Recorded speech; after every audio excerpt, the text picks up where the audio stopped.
One thing that did happen during the 60s was some music of an unusual or experimental nature did get recorded and did get released. Now look at who the executives were in those companies at those times. Not hip young guys. These were cigar-chomping old guys who looked at the product that came and said, I don't know. Who knows what it is? Record it, stick it out. If it sells, all right. We were better off with those guys than we are now with the supposedly hip young executives who are making the decisions of what people should see and hear in the marketplace. Success in the music business begins with a dream, a vision. This podcast will give you, the listener, the insight and tools to turn that vision into a reality. Meet the industry professionals who work day by day behind the scenes, helping to make those dreams come true. Welcome to the business side of music. This is Bob Ender. You're listening to this edition of the business side of music. Today we have in the studio in Los Angeles, California, Briana Renea. She was born in Oregon, raised in the rural town of Canby, which is in the heart of the Pacific Northwest. Grew up on a farm showing cattle, horses, and goats at local and state fairs, the 4-H and the FFA. That's a tongue twister. We'll talk about that in a little bit. She grew up on 80s rock and 90s country music, which greatly shaped and influenced her musical style. Her music, at least from the songs I've spent listening to, are very high energy, and they blur the lines between rock and country. Her music also seems to be very personal, which is something else we're going to chat about. She's recorded 2 albums, Red Lips, White Lies, and Chasing Trouble. One of her songs off the first album, Dirt Side, was chosen for the top 12 Best NSAI Spring Training Award, and her song Widowmaker was selected for use in the Northwest Pro Rodeo Association finals commercial. We're going to touch base on that one, too. Her new album, Chasing Trouble, placed in the top 40 for the Nashville Songwriters Association International second quarter of 2016.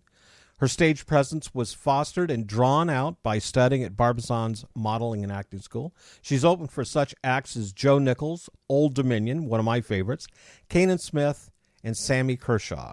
When she's not playing music, she's embracing her dirt side, showing horses in the Western States Stock Horse Association, along with swing dancing. She's going to have to tell us about that one. First album released in 2015, titled Red Lips, White Lies, was very rock and country and what is a little outside of the box. Here we go. Briana, how you doing? I'm great. Thank you so much for having me. How are you? Doing good. It's another beautiful day in Southern California. Isn't it always sunny? It is. We never have bad days here. Let me ask you something. You're an original songwriter. You have collaborated with some great Nashville songwriters, and anybody out there that works within the music writing scene, especially in Nashville, you'll know the names Court Carpenter, Jason Wyatt, Dee Briggs, Mason Douglas, who I've had an opportunity to meet, Steve Mitchell, and Tony George. And your songs are about real-life experiences. So what is it like to work with those songwriters? It's a wonderful experience to work with these guys. They are such amazing writers and amazing human beings. NSAI has these conventions every year called Spring Training, and they bring in these top hit songwriters, and they always talk about finding a tribe and finding a clan that you build and you grow around yourself. And I've been extremely fortunate to have found that and found it so early in my career. These guys have helped me grow so much, and they've watched me grow from the beginning until now. It's been a really fun experience to work with them. How did you come along meeting these guys? Was it at these conventions, or did someone connect you through them? Or actually, I didn't meet any of these writers at the NSAI conventions. Mason does work with NSAI. He does a lot of the song mentoring and critiquing of the songs for NSAI. But I met these writers really by pure chance, because I entered into a competition in Nashville and I ended up meeting my producer, Jason Wyatt, through that. And when I started working with him and I started talking about the first EP that I wanted to put out, I really wanted to write it myself, and I wanted to find some co-writers that were willing to work with me. So I asked him if he knew of anybody that would be interested and willing to write with a newbie, and he gave me a whole slew of names. And so I reached out to him and I said, hey, would you guys be interested to write with a newbie? I've been working with Jason. And thankfully, they all said yes. And I've been working with them ever since. And I think that says a lot about your musical ability, because there's a lot of songwriters in Nashville, but there's a lot of aspiring songwriters that honestly, these seasoned vets just can't make time for. So kudos to you for being able to hook up with them and create something. And out of that came your first project? Yeah, my first project was Red Lips, White Lies. And almost all of those co-writers were on this EP. Other than Mason. Mason was the first one to be added for my second EP. I didn't start working with him until I started working with Dee and Jason more. The fun thing about these guys is they'll bring in other writers or they'll ask me, and I'm like, I am all for anybody new that wants to write. It's so much fun to get to know new people. Did you write in Nashville, or was this a lot of long distance over the phone, over Skype writing?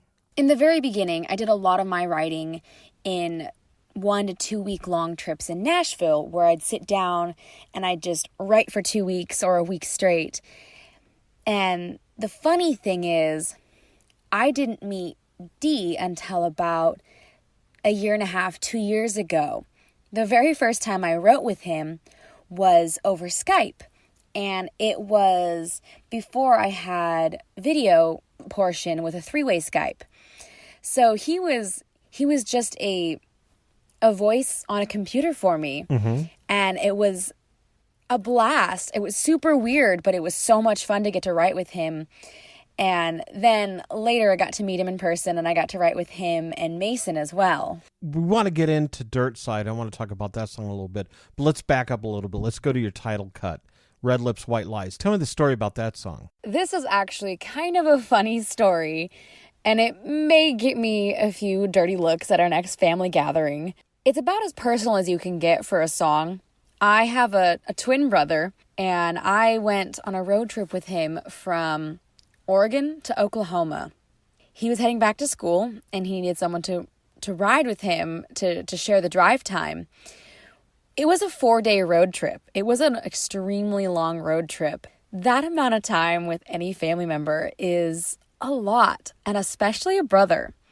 And for some reason, he felt the need to tell me about his dating life and all the crazy shenanigans that he'd been up to.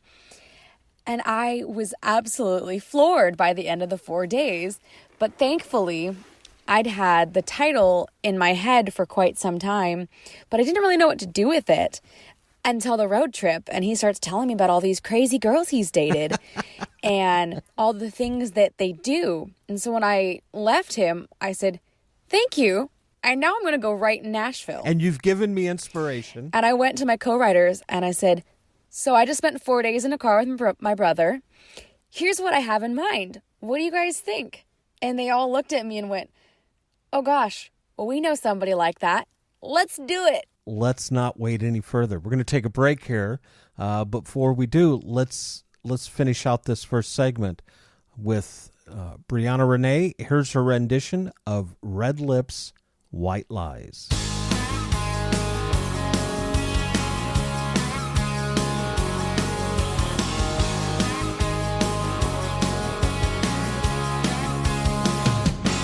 She's got a dog and a purse. She's got her high heels on. She's got her short skirt and push-up brown, golden curls, and a Louis Vuitton. You know that pretty smell? Brother, it's just her spell. If you decide to cave, then it's gonna be your grave. Red lips, they come with a price. Taste good, but oh, they're gonna bite. Finished off with a poison smile. Those witchy red lips always hide those witchy white lies.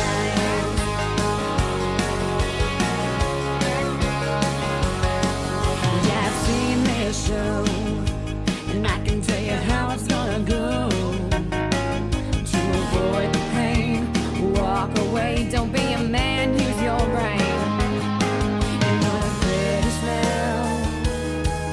other, it's just her spell. If you decide to cave, man, it's gonna be your grave. Red lips, they come with a price. Taste good, but oh, they're gonna bite. Finished off with a poison smile. Those witchy red lips always hide those witchy white lies. Take it from a girl who understands a girl. If you wanna stay sane, you better run the other way. Take it from a girl who understands a girl. If you wanna stay sane, you better run the other way.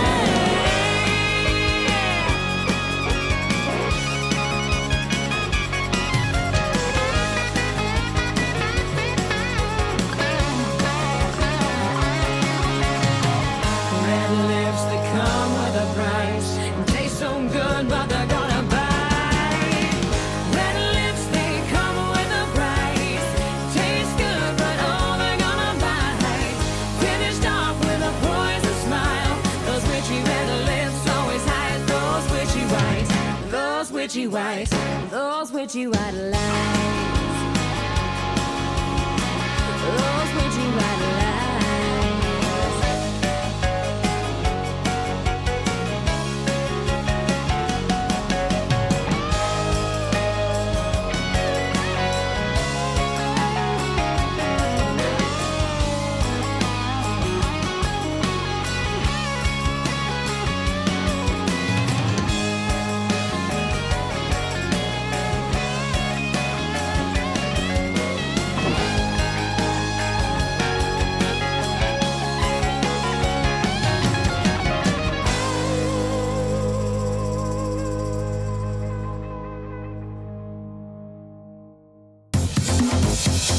You're listening to the business side of music.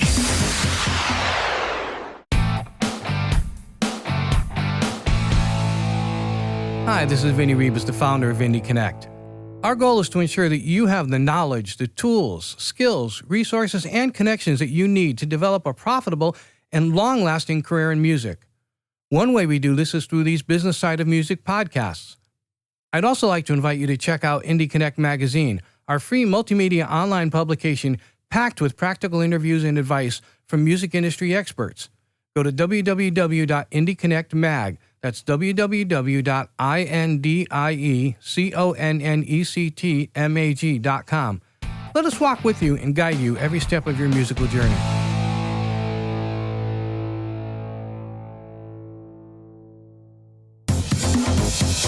You're listening to the business side of music. This is Bob Bender. You're listening to this edition of the business side of music. In the studio with us in Los Angeles today, Briana Renea. Briana, during the break, we were talking a little bit about, your brother and your travels, and how was it? You got to tell me, how was it learning how to drive a stick shift? Especially, now, is this your older brother or your younger brother? This is actually my twin brother. Oh, your twin brother. Oh, that makes it even better. How was it with your brother? Was he teaching you? Luckily, I actually had the truck here at our place for about a week before my brother was coming home. We had bought the truck here in Oregon, and he was flying in from Oklahoma to drive it back before school started. So my dad actually was the one that got to teach me how to drive the stick, which really was good for me because I would have been even more terrified driving with my brother, since this was his brand new baby truck that he was, I'm sure, terrified I was going to kill, which I did multiple times, even though everyone said, "Oh, you can't kill a newish Dodge. It's just not possible." And I was like, watch me. And I swear, within about a 15-minute time frame, probably killed it about 3 times. And yet you drove. So I was really glad that my dad got to teach me, because I had a little bit of practice before my brother came and we started the road trip. Oh, just be thankful you weren't driving like in San Francisco where it's all hills. See, that's where he drove. We went through Arizona, Texas, and California. And the deal was, he got to drive through the cities and I got to drive where it was nice and straight, and I didn't have to worry about shifting and possibly killing it in the middle of the freeway or the middle of a busy road. Let's talk about dirt side, because there is a certain dirt side about you. We talked about that. You're showing your horses, and I want to get into that in a little bit here. But that song, I think we mentioned it was chosen for the top 12, best of the NSAI Spring Training Award. Tell us how that song came about. Everybody kind of jokes about having a dark side, and I'll admit, I definitely have a dark side. The kinds of TV shows that I watch, they're a little bit more on your darker side of TV, and even my music has a little bit of a dark edge to it if you listen to it, and I think that's probably partially thankful to the 80s rock of my upbringing. But what was hard for me to kind of admit, even though I was a tomboy, was the fact that I do have a dirt side, and I rock it and I love it.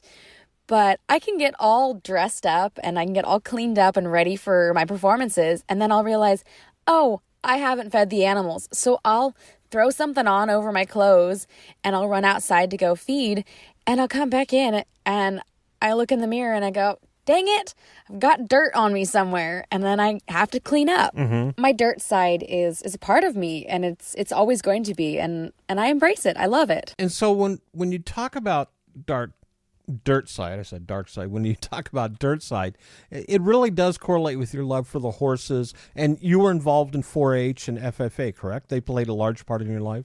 I was in 4-H from the time I was about 4.5, 5 years old until I was 18 and I graduated high school.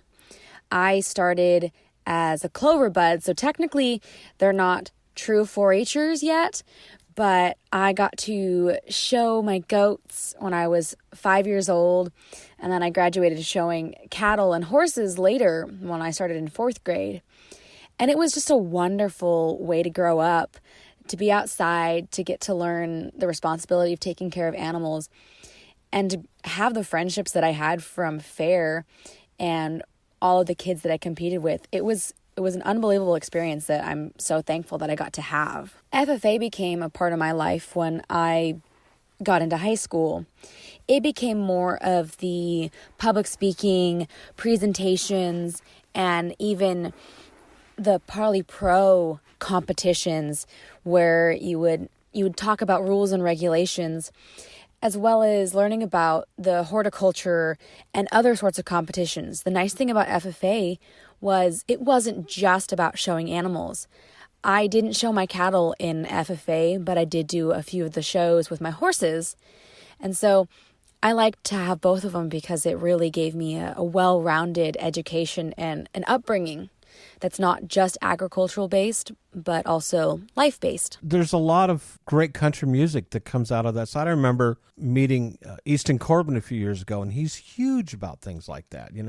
He supports the FFA, and so I definitely get it. Let's listen to Dirt Side, and then when we come back, we're going to start talking about your new album.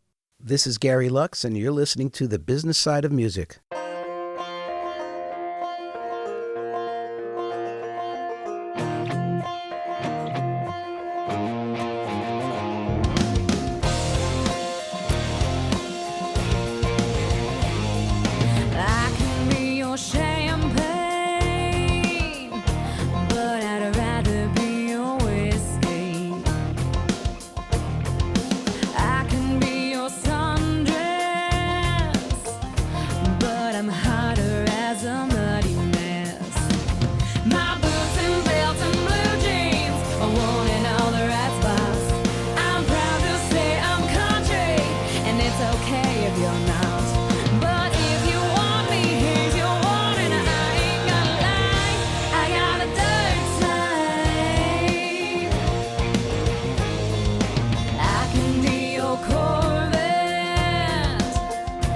But I'd rather be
listening to the business side of music.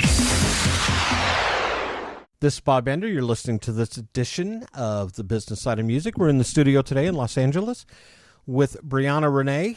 We talked about your first album, played a couple cuts off of that. Let's get into your second album, which came out in 2017, titled Chasing Trouble. When you wrote material for your second EP, you shared that you kept the rock edge, but really tried to keep it real and personal. I did, and for the most part, I actually wrote with the same writers that I wrote with on my first EP. I did add a couple new writers. Mason was actually one of those, and I'm really glad I did because he's a fun one to write with, and he's a great guy to have on your team. He definitely keeps things fun and light and entertaining.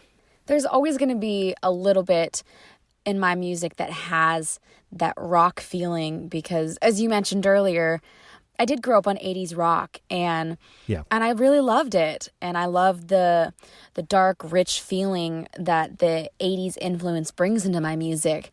And so I embrace it, and I do try to still keep it country, at least with my lyrics. And blending those together, I feel like has been the most fun experience and has really shown who I am as a person. Country is so personal and it tells a story, which is so important to me. I always want to be able to tell a story and reach people in a different way than most music can. And I think that's why I write country, but I also still keep a little bit of my rock in it. And let's talk about the song Chasing Trouble. You know, it's been given awards. It was placed in the top 40 for the Nashville Songwriters Association in 2016.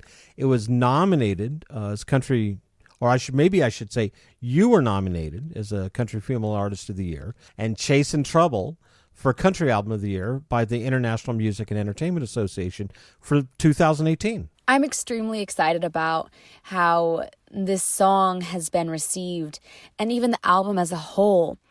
It's been so rewarding to be able to see people fall in love with the song as well as the whole album. It's been an absolute blast to perform live. My band and I have a wonderful time on stage with these songs, rocking out. It's really an absolute honor to have my songs nominated for these awards and to be in the top 40 for NSAI. I poured my heart and soul and I put everything I had into this EP, and I tried so hard to make it the best that it could. And I was really selective about the songs that I picked for the EP and why they were on there in the order that they went. So I was really, really happy with how it turned out. Let's listen to Chasing Trouble here.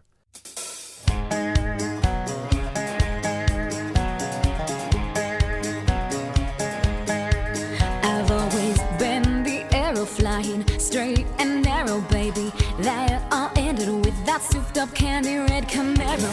He was 2 years older, Lord, he revved my motor. Riding shotgun with him was sort of like being on a roller coaster. Once you taste it, you can't turn back. You better know I ain't no sweetness, and like I'm not the girl your mama's gonna like. I'm a shot of whiskey, little rock and tumble. If you're chasing me, you know you're chasing trouble.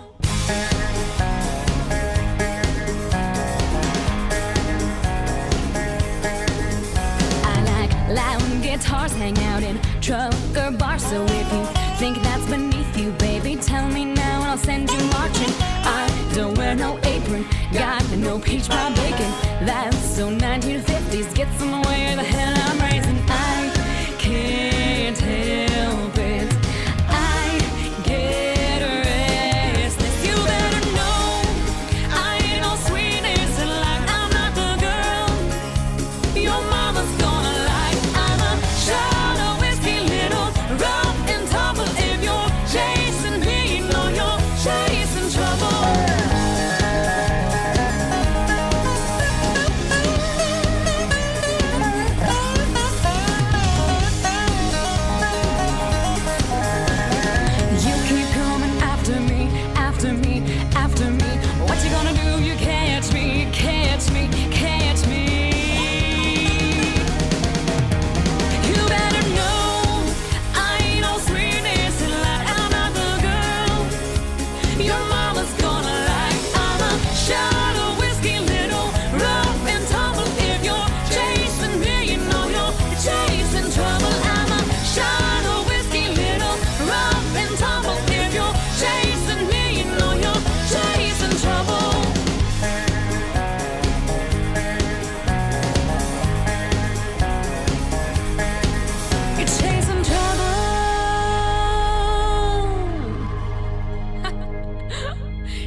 You want to talk a little bit? You had mentioned in your notes that you had some funny stuff in the song.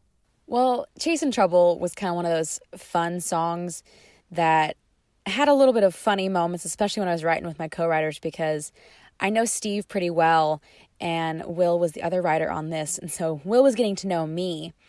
But the thing about the song is we've got shot of whiskey in there, peach pie bacon, and I'm not really that much of a drinker, though I do like my whiskey. I am by no means that much of a home eccy person. I can cook, I won't burn water, but I'm by no means great, and I will definitely not try my hand at a pie for any of our family gatherings. I will leave that up to my grandma and my mom. They are wonderful cooks, and they make amazing pies. Maybe one of these days I'll learn from them, but for now, I just sing about not baking peach pies. Here's a song, There's This Guy. It's a fun summer song, and you got a video out on it, correct? Yes, I do. You changed your writing style a little bit with this song? I did change my style a little bit with this song. I definitely went a little bit more the pop country side compared to most of my normal songs that tend to be on the rock side, which is actually kind of funny because Dee was part of this, right? But we brought Mason in as well, and I think Mason might have lightened me up a little bit, but Dee was the one that had kind of the idea for the song, and it just turned into this really fun, upbeat write. And by the end of it, I was so happy because I just wanted a song for my fans and the girls to listen to, because you know that every summer some girl is going to have a crush on this guy, and they're going to have these cute smiles that they need a song to listen to that's going to brighten their mood. And I really wanted this to be that. I really wanted this song to be light and fun, and I think we did it. A great summer song. Well, because it's hot here in Southern California, let's listen to There's This Guy.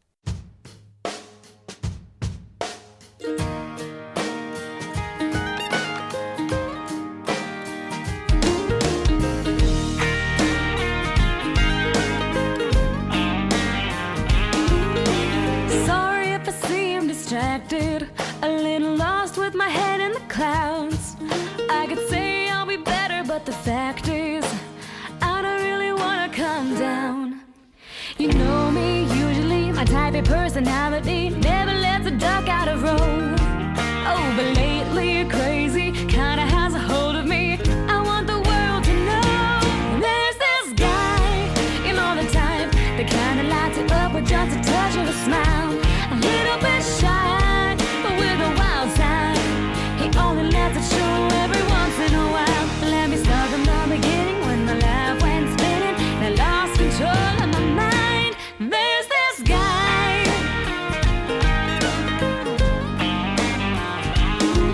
Is it me or is the sun a little brighter? Every bird singing along to my song. Everywhere I look, yeah, there's a reminder that all my good sense is gone. You know me, usually I deny it totally and try to change the subject around. But what he does to me has got me coming clean. I need to get this out. There's this guy, you know the type that kinda lights you up with just a touch of a smile. A little bit shy, but with a wild side. He only lets it show every once in a while. Let me start from the beginning when my life went spinning. I lost control of my mind. There's this guy. There's this guy.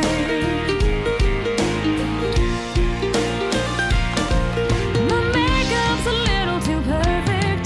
My hair took forever to curl it. These heels gone, my tan toes hurting, but it's worth it. He's worth it. There's this guy. Oh, you know the type. There's this guy. There's this guy. You know the type. The kind of lights you up with just a touch of a smile. A little bit shy, but with a wild side. He only lets it show every once in a while. Let me start from the beginning when my life went spinning.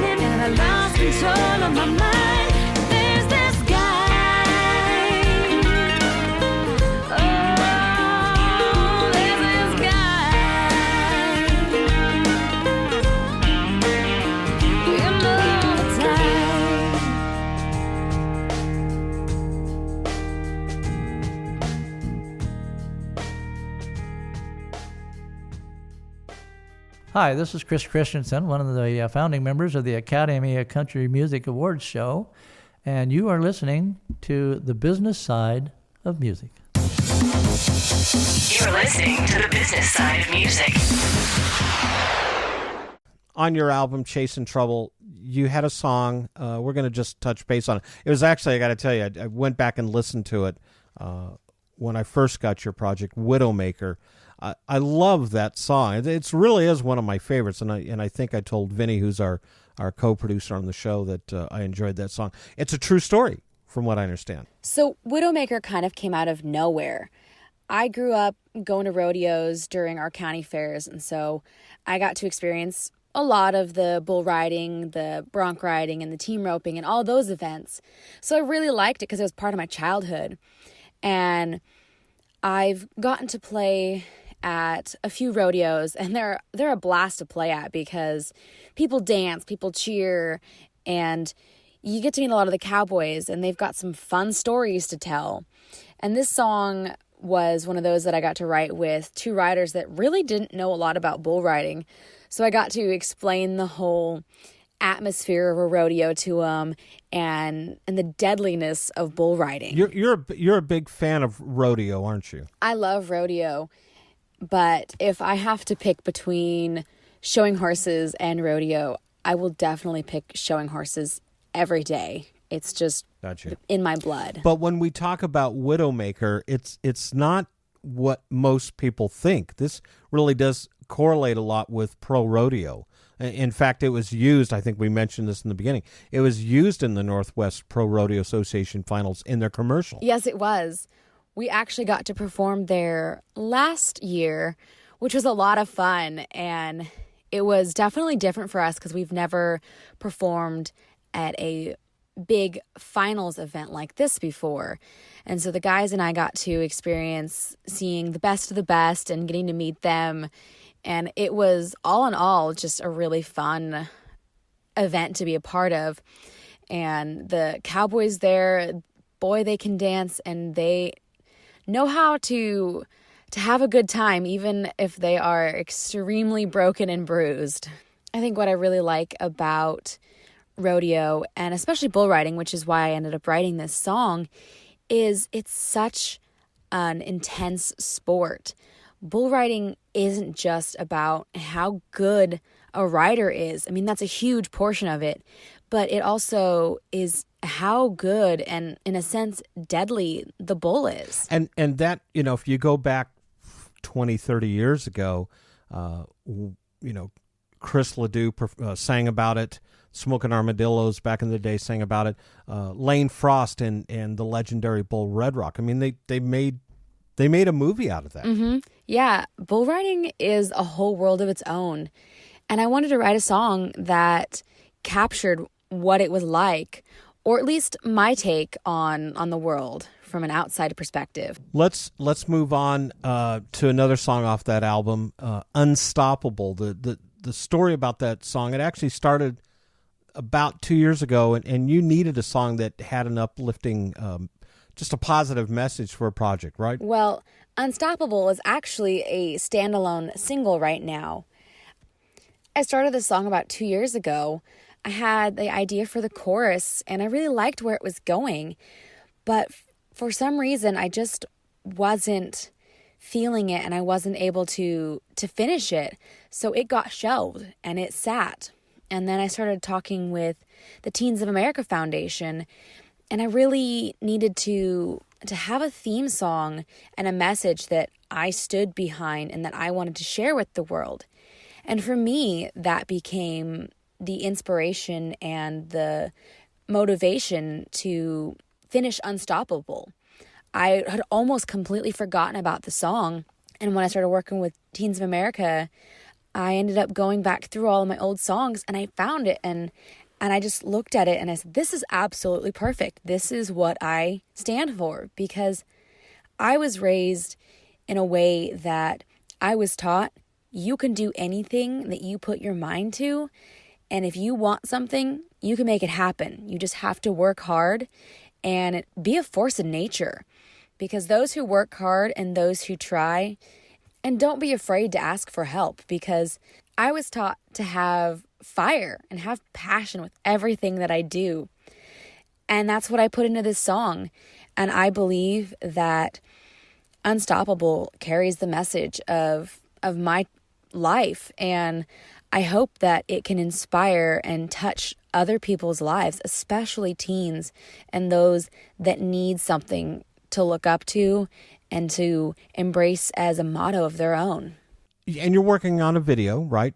You have a video coming out on this, so you need your fans' help, right? You need them to submit photos and stories? I am in the process of putting together a music video for this song, and I really do need my fans' help on it because I'm definitely going out of the box and kind of out of the norm for a music video. I don't want to have the video centered on myself because that's not what this song's about, at least in my opinion. I want my fans, I want the people's lives that I have touched and been able to get to know, share parts of their life and their inspirational stories with me so that I have the opportunity to put all of that into a video and share it with the world because that's what this song is for. It's for the world. It's for an inspiration. It's to make a difference.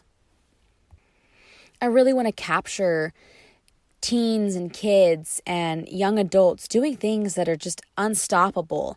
And that could be someone just giving a speech to their class or a dance recital or getting straight A's because they've worked so hard the whole entire year to get their grades up or to keep them up. It's just about people being unstoppable. That's what I want this video to be about. Well, as we go in to take our break here, let's play the cut Unstoppable here on the business side of music. I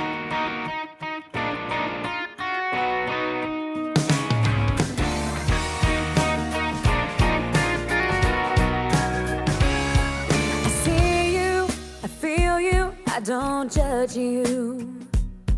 'Cause it wasn't that long ago when I was you. I walked the halls that you walked down, in a different school, in a different town. I know how it feels to be left out. Funny, but that's how I found myself. Be the one you are, go against the grain, break out of the box they put you in. Let them know you're here, that you're not afraid.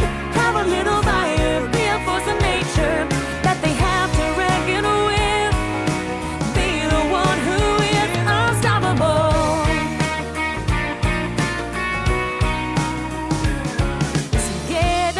Keep your head up, keep on running. Every day's a chance to press the restart button. I know it feels like no one gets you, but believe me, it gets better. Every day you'll grow a little stronger. Before you know it, your biggest fears are conquered. Be the one you are, go against the grain, break out of the box they put you in. Let them know you're here, that you're not afraid. Have a little fire, be a force of nature that they have to reckon with. Be the one who is unstoppable.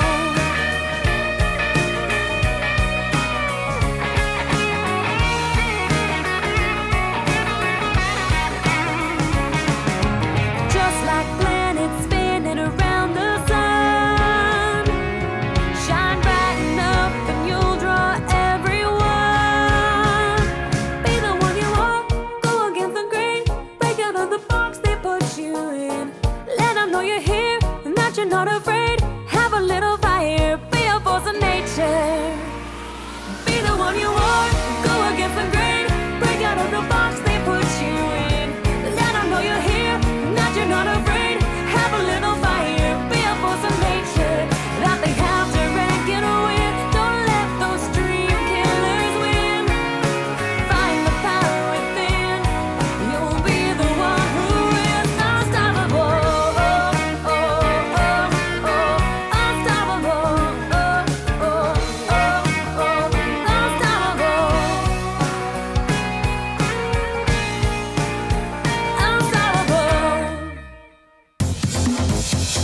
You're listening to the business side of music. This is Bob Bender. You're listening to this edition of the Business Side of Music. In the studio with us today, Briana Renea. And you have new songs come in the fall? I do, yeah. You do touring, and this is one of the questions actually Vinny sent me when we were doing the show prep.